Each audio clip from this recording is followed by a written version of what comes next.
Day after the West Bengal Chief Minister issued a 7-day ultimatum to Maoists to lay down arms.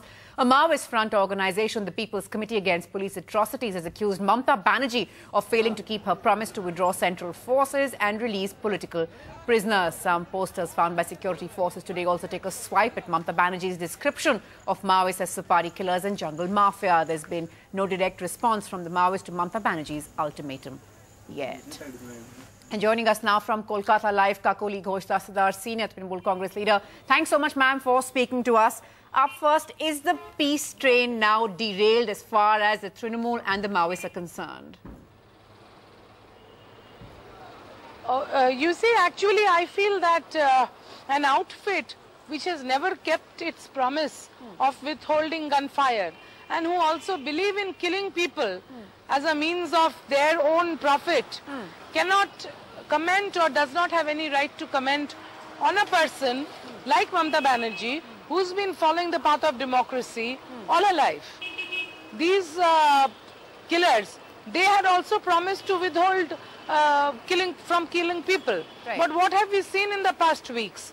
They went on killing. So when they don't keep their word, how can they blame somebody else? And Mamata Banerjee, the Chief Minister of West Bengal, has offered all kinds of help and for development of these areas, backward areas. She's offered them jobs. Right. She's also increased the amount of money they would be given if they would hand over their weapons. Fair enough, ma'am. Somebody who believes in weapons has no right. Right, ma'am. I'm sorry to interrupt you there, but you mentioned that you addressed them as killers. Now, of course, the opposition is arguing that that's really not the tone that you adopted before the elections and also for several months after the results. So do you now believe in hindsight that it was wrong to really extend that olive branch?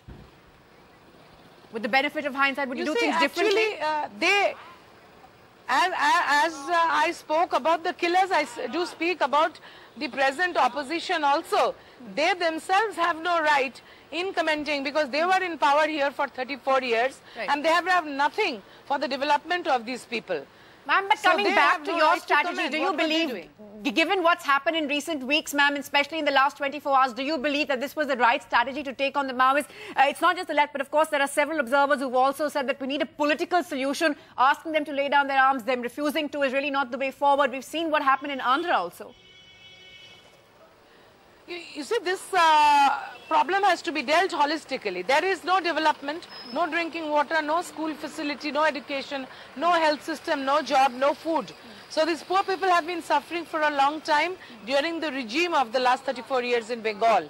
I'm not comparing it with any other state right at the moment. So when Mamata Banerjee has offered services for the common man here, then the common man will definitely come forward like they did yesterday and came to listen to Mamata Banerjee's meeting. But the common public of this Jungle Mahal area will come and they will be segregated.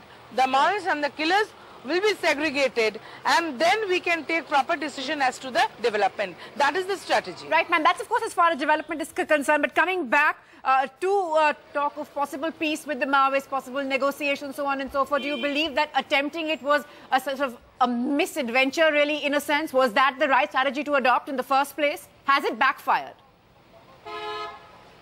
You see, Mamata Banerjee's actions are very humanitarian and she is pro-development.